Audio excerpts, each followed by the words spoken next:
Okay mga kapitor, magandang araw sa inyo lahat. So nandito ako ngayon para ipakita sa inyo at i-review natin itong nabili kong intercom. Ang brand naman nito ay Riso Pilot Pro. Yan po mga kapitor ang brand niya. So far nagamit ko na ito kaya may masasabi na ako tungkol dito sa unit na ito. Yan po. So kung makikita natin mga kapitor, napakaganda ng materialis nito, ano? Solid yung materialis nito. Yan, no? Makikita mo yung appearance niya, napakaganda ng appearance niya. So ngayon, nakakabit na ito sa aking camera, nakakabit na ito sa aking helmet. Yan po, dito. So, naka-install na yan dito, lahat sa loob ng ating helmet. At ito mga kabintor, madali lang ito dahil magnetic ito, madali siyang ilagay. Yan, ganyan. Pero pag ano naman, napakatigas nito mga kabintor, tanggalin. Yan po ang ano nito. Hindi ko na lang pinakita kung paano natin ito nilagay sa ating helmet dahil madali lang naman yan. Hindi ko na kailangan sa inyong i-demonstrate kung paano ko siya nilagay. Basta nakaano na ito, nagagamit ko na siya. So ang pagtanggal naman nito mga kabintor, ganiri lang ang pagtanggal ito. I-down mo lang ito. I-down mo lang ito, tapos hilain mo lang siya. Ganyan, slide. Hilain mo lang siya, slide. Tapos paglagay, okay, ganyan. Simple lang. Dahil baka mahirapan kayo sa kalisod. Yan, ganyan lang. Oh. Simple lang yung pagtanggal. So, ganun lang kasimple mga kabintor. Dahil pinakita ko siya kung paano natin tanggalin, paano natin nilagay. Dahil kami, noong unang dating ito, talagang hirap na hirap kami kung paano siya tanggalin. Hindi namin alam. No? Kaya baka mahirapan kayo. Kaya dinidemonstrate ko para lang malaman ninyo kung gaano siya kadali tanggalin at gaano siya kadali ilagay. So ngayon punta muna tayo sa specs nito. So ang specs nito mga kabintor, yun, hindi ko na lang siya kasi hindi ko saulado yun, no? Mahaba, ang dami kasi nito. Meron siyang collision sensor. Kung halimbawa nakakabit siya sa GPS mo, meron siyang GPS. Tapos pag na-disgrasya ka, automatic yung mga nilagay mo sa emergency contact doon sa application ng Riso, i-notify niya yun kung halimbawa may madisgrasya ka. Kaya isa din to sa nagustuhan ko sa unit na ito. Maglagay ka lang doon sa emergency contact, meron doon sa application. Maglagay ka doon sa emergency contact kung ano yung mga tao, kung sino yung mga tao na gusto mong kontakin kung halimbawa may mangyari sa iyo sa daan. O halimbawa na disgrasya ka doon na wala ka ng lakas na mag-contact sa kanila, automatic i-notify ka ni Riso Pilot Pro. Yun yung naintindihan ko sa specs nito mga kabintor. So sa charging time naman ito, may 60 minutes tayo na fully charge, mapuno na ito. Madali lang, isang oras lang, no? Tapos sa mesh connection naman nito mga kabintor, sa mesh connection nito, meron daw itong 30 na riders na magka-connect. Basta Riso to Riso. Hindi ko alam sa ibang brand. Yun yung nakalagay sa ano niya. Tapos music, meron siyang music. FM radio, meron siyang FM radio. Lahat yan meron. Tapos AI noise cancellation, meron din siya. Kaya napakaganda ng unit na ito. Gusto ko lang iklaro itong music at saka itong FM radio. Sa music mga kabintor, magagamit mo lang ito kung mayroon kayong mga sinisave na kanta sa inyong cellphone. Pero kung wala, hindi ninyo ito magagamit. Tungkol naman dito sa FM radio, magagamit mo lang ito pag mayroong signal ang FM radio. Pag wala naman, tulad ng mga kabundukan, hindi abot ng signal ng mga FM radio, ay hindi ninyo talaga ito magagamit. Yan po ang ano nito. So far, wala pa akong nakitang disadvantage nito mga kabintor. Waterproof din ito. Dustproof din ito. Wala tayong problema sa mga ganong mga bagay. Yan lang po ang pagkakalam ko sa ano nito, sa tawag nito, sa specs nito. Ngayon naman, doon naman tayo sa waterproof, kung talagang totoo ba itong waterproof. So, tulad ng sinabi ko kanina, nagamit ko na siya at nababad ko na siya sa tubig ulan dahil nabiyahe kami na sobrang lakas ng ulan noong linggo. Kaya nasubukan ko na talagang waterproof nito, pero hanggang ngayon nakikita mo yan parang walang nangyari. intact pa rin yung unit natin at wala akong nakikitang pagbabago sa kanyang connection. So masasabi ko talagang waterproof siya. Ngayon naman sa video dito sa ating isa din kasi sa dahilan kung bakit ko siya talaga pinag-ipunan dahil dito sa ating Insta360 X4. Gusto ko talagang through Bluetooth na lang yung connection doon sa video niya dahil natatakot kasi ako dahil kung may adapter ito mga kabintor, ang disadvantage naman nito pag may adapter siya tapos doon nakalagay yung microphone mo, pag oras na bigla ang ulan, hindi mo kaagad siya maisarado, may posibilidad na yung tubig papasok dito sa unit mo. Pag bukas kasi yan, halimbawa ganyan, demonstrate ko na lang, halimbawa ganyan, pag bukas yan, may posibilidad yung tubig papasok dito, tapos nandito yung mic adapter mo, tapos yung external mic. So hindi mo kaagad siya may isara ng ganyan kasi tatanggalin mo ito itong na ito, itong sarado na ito, tatanggalin mo yan. Kaya hindi mo kaagad siya makano. Yun ang iniiwasan ko, kaya pinipilit kong bumili ng ganitong intercom. Kahit anong klaseng intercom mga kabintor, walang problema. Basta may connect lang dito. Pero so far, panoorin muna ninyo yung video natin doon sa Real kung magustuhan ninyo ang sounds ng ating video.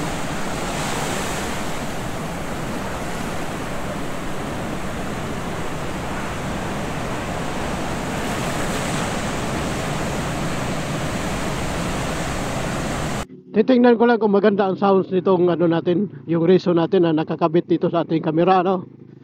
So, maya-maya malaman natin ito. Sa ngayon, hindi pa natin ito malaman kung gaano ba ito kaganda dito sa ating camera, yung sounds nito sa ating pagsasalita. So, ngayon, nandito ako sa Real. Papunta kami ng Balagbag Falls dahil gusto nilang pumasyal dito sa Balagbag Falls.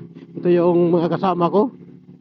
Yan, napakalakas ng alon dito kahit dito tayo titingin.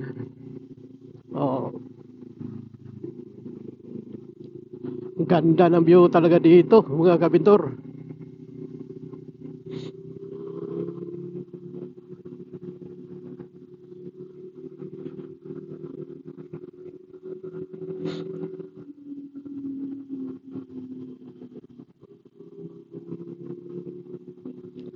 So bibisitahin daw namin yung Balagbag Falls dahil gustong makita ng aming pero hindi ko alam kung aakyat pa kami sa falls o sa bungad lang kami para makita lang yung kung saan ang Balagbag Falls dito sa Real.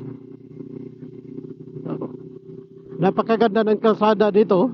Yung kalsada na ito ay tagos ito ng Mauban pag matapos, pero sa bandang unahan nito sa Kagsiay 3 ay ang kalsada nito ay patuloy pang ginagawa, patuloy pang binubutasan yung bundok para makalusot itong kalsada nito papunta ng Mauban. So yan po ang update dito sa na ito, sa kalsada na ito. Pero so far napakaganda talaga ng kalsada, espaltado, walang lubak-lubak. At kung makikita natin itong panahon natin ngayon, medyo makulimlim, medyo yung araw sumibol naman yung araw, nagpakita naman yung araw, pero hindi talaga yung lubos na lubos na nagpakita dahil mayroong mga natakpan siya ng ulap. Pero kung makikita natin yung dagat, kahit walang hangin, hindi malakas yung hangin, napakalakas naman ng alon. So yan po ang natin dito, ang update natin dito sa Real. So napakaganda mag road trip dito sa Real. Ngayon holiday kasi ngayon, kaya nandito kami ngayon sa Real. Dito kami nag overnight.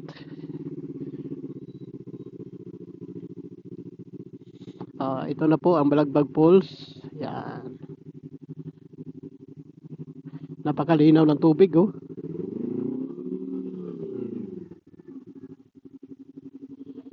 Napakalinaw ng tubig.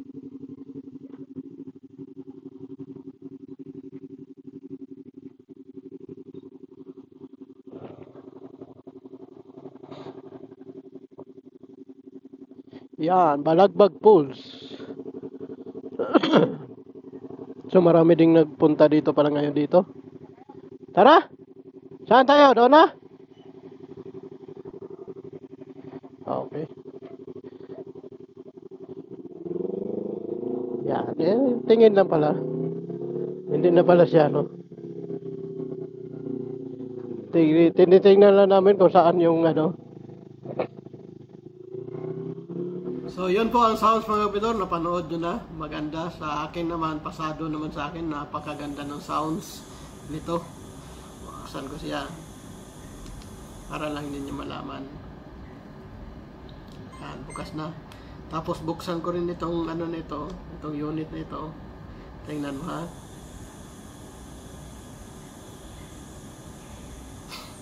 Yun, automatic siyang nagkukunik.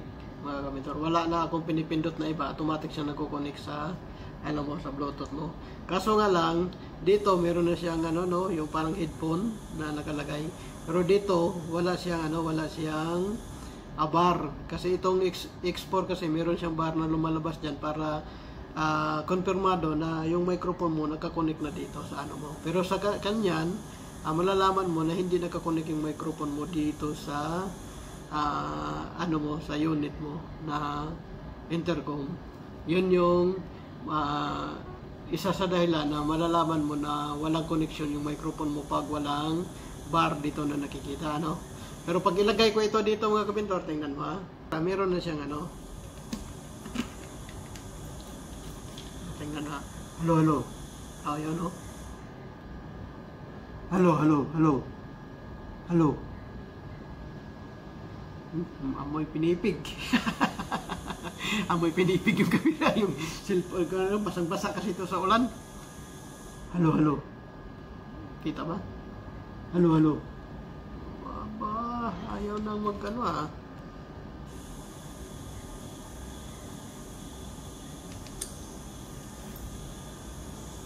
Aba. Hello, hello, hello. Hello, hello. Ba, ayaw na. Tapikin ko, wala. Yun mga ganyan mga kapintor, nasa ano to. Pag ma-encounter ninyo yung problema na ito, hindi lumalabas yung ano, yung bar niya mga kapintor, madali lang yan. Ilipat mo lang siya doon sa ano, tawag din phone 1 or phone 2 or phone 3. Meron kasi itong ano, itong reason na ito. Meron yung tinatawag na phone 1, phone 2, and phone 3 hanggang so on. So, pag wala yung bar mga kapintor, wala ka talagang sound doon sa video mo, no? Na ano, pag ma-encounter mo yung problema mo, i-ano mo lang ito mga kapintor, iikot-ikot mo lang ito mga kapintor. Yan. I-reconnect mo lang siya, tapos iikot-ikot mo siya ganito. Tingnan natin.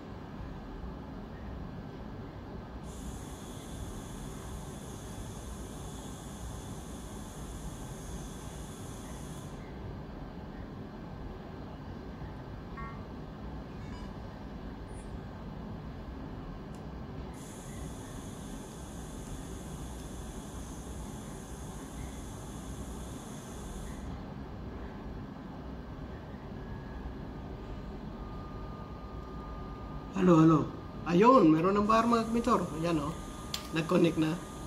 Yan o. Kung itapikin ko siya mga kapintor, yan o. Tingnan mo dito. Yan o. Meron na siyang bar o. Nakikita mo yung bar? Tinapik ko yung ano, yung microphone niya. Makikita mo yung bar o. Yan o. Diba? Diba? Talaga naman. So, ganun lang mga kapintor. Kung halimbawa, hindi nyo maano yung microphone, ilipat nyo lang doon sa ano, sa phone 1 or phone 2 or phone 3 and so on mga kapintor. Madali lang kasi ako, para akong baliw dito mga kapintor, hindi na ako makapag-isip ng maayos dahil sa sobrang mahal nga nitong unit na ito. Sabi ko sa isip-isip ko, parang nagsayang lang ako ng pera, no? Dahil hindi ko talaga siya ma-connect ng maayos doon sa mic ko. Magbibideo ako nang walang sounds, hindi maririnig yung boses ko doon sa ano, kahit anong salita ko. Maririnig siya pag malapit ako dito sa unit natin na X4 dahil mayroong external mic siya, doon siya pumapasok yung boses natin. Pero sa mic wala. Kaya nung ano na, para ako mabaliw, ang sabi ko nga sa isip ko, patay na tayo dito. nakapag in English pa ako ng salita noon mga kapintor. Ang sabi ko nga sa in English pa what do you think of me thinking of you? Grabe in English mga kapintor. So ayun na nga mga kapintor, sa lahat po ng mga sa lahat po ng mga nag-aaral pa dyan, lalo na sa high school. So huwag niyong isipin yung mga paso at saka buti mga kapintor. Mag-aral kayo ng mabuti para hindi na matulad sa akin yung English nyo na wala diri wala dito. Napakahirap mag-English mga kapintor. So yan po mga kapintor, no? Balik tayo dito sa ating review. So yan, patayin ko na siya. Patayin ko na siya.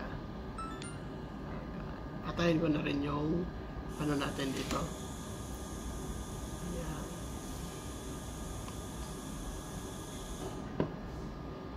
So, yun po mga kapintor, naririnig niya yung boses niya doon sa habang tumatakbo yung motor. Napakaganda ng sounds niya. Yung tunog ng motor, kahit malaki yung tunog ng motor ko, hindi ganong naririnig. Meron siyang AI noise reduction, no? Gumagana talaga. Kaya isa din ito sa dahilan kung bakit gustong-gusto ko na itong unit na ito. Kaso nga lang, kailangan mong pag-ipunan dahil tulad sa atin na hindi naman basta-basta magkapira kaagad, kailangan mo talagang mag-ipon para makabili ng ganitong unit, So, medyo may kamahalan kasi ito. Kaya tulad sa atin, hindi natin basta-basta na pagsabihin natin, "Oy, bibili tayo." Hindi sa ganon. Kailangan natin mag-ipon muna ng ilang buwan o taon ba para lang mabili natin ang ganitong unit na gusto natin. So ito, binili ko na talaga siya ng ganito. Alam niyo kung bakit? Dahil ayaw kong pabalik-balik ng bili. Gusto ko isang isang bilihan lang. Ganun ang ugali ko. Kahit mahal yan, basta ang importante na magagamit ko siya ng matagalan. At saka sulit yung output na binigyan nyo sa akin. Kaya yun ang pinakagusto ko sa isang mga gadgets na gusto kong bilhin. Tulad dito, pinag-ipunan ko rin ito ng husto para lang mabili ko ito.